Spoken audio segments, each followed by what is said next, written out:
I did not make the team.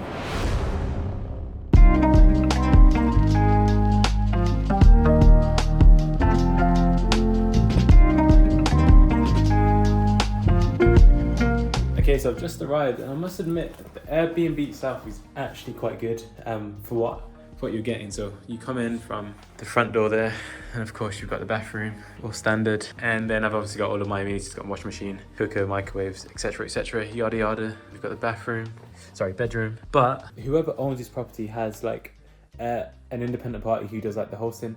Absolutely useless. It's 8 p.m. now, and I've only just been able to get into the property, and they just wasn't sending me the details to undo the lockbox. But it's good to be here. I mean, you really can polish your head. You kind of arrived, and I was a bit like, I don't know what I'm going to be walking into here, but it's actually really nice. It's really, really nice. I much prefer this, and I can cook. I mean, I don't have to. Once I've been to the shops tomorrow, over the next few days, I can just cook my own food and just consume what I want to consume, rather than having to get takeouts all the time. So for me, this is perfect.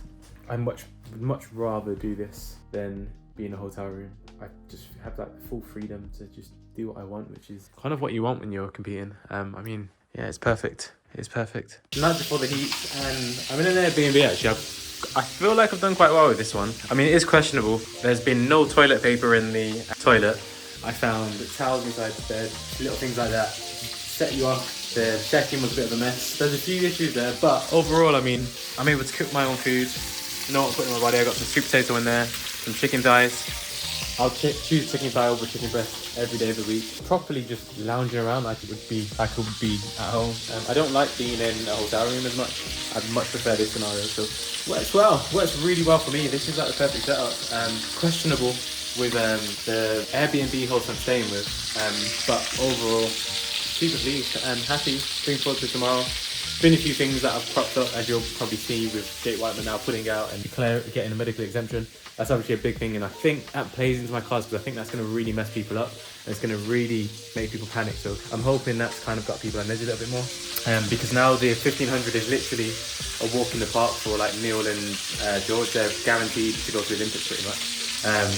They've got one outlier with Adam Fogg, but I mean, they're both Neil and George are like 3 seconds ahead maybe, times wise, give or take. So I mean, it's opened out, but it just means that 8 now is even more stacked, which is good. I think we want it to be fun, and we want it to be difficult, and for a long time we thought the 15 was going to be easier until like the last week, and then we thought actually no, the 8 is going to be a lot more difficult, which is good.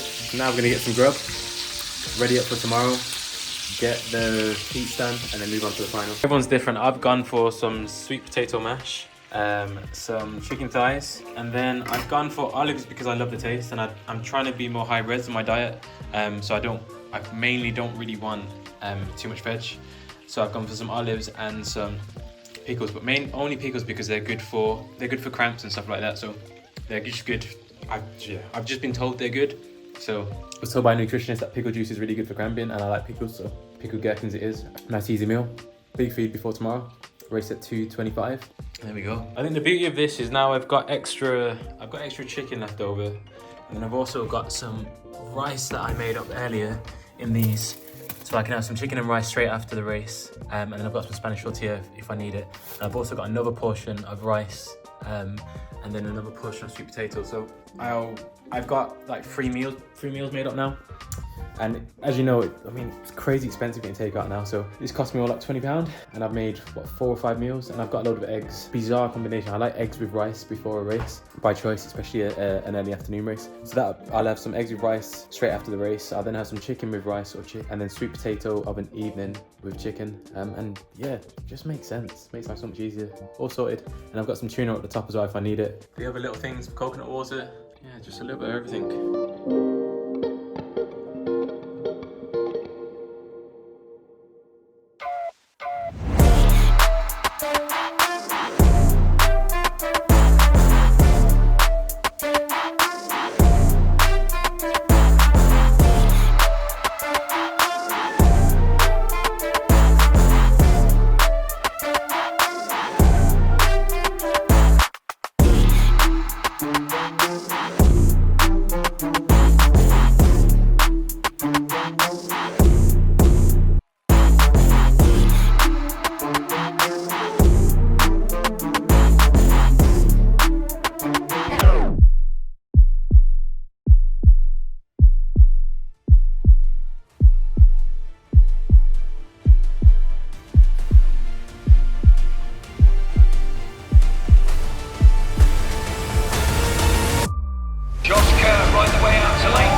fast. It may well be negative split though, as Elliot Giles kicks hard there.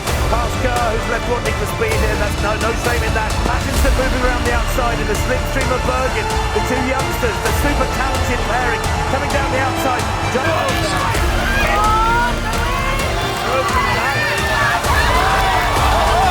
It's on the inside, and Bolts out! Oh my word, they go down!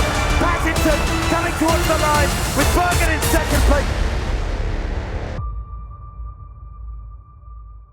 Okay, so for everyone watching this, I did not make the team. So it's been a good almost 2 weeks now, and I'm gonna be completely honest, I've been in a major slump. I can only describe it as when you're an athlete and you're striving for your 40-year cycle, and the aim, the pinnacle of what we do is the Olympics. So once that's taken away, it's almost like, can only describe it as I feel like I've almost lost my identity to a certain extent, because to my family, I'm Elliot, who's training for the Olympics. To my friends, I'm Elliot training for the Olympics. Yes, I have other identities. I've got my family, I've got my bike business, etc.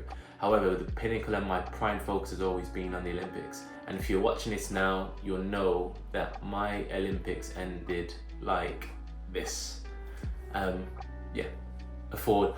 And it wasn't anyone's fault. I don't know what would happen in the race. I know that it was a race contact. I know that I can't blame anyone as such. I know that these things happen. And I know that in truth, it's just, it's pretty shit. So then it effectively meant that the race itself was ran how I sort of wanted it to go. I went a little bit early at 2:50, but I commanded the position, and then my plan was to hold the line, run the guys wide, and then make a move. And yeah, that's where we found ourselves. And as I came around the straight, the plan was to try and then kick on again and finish strong, and then yeah, we made contact. But again, no one wants to know what would have happened.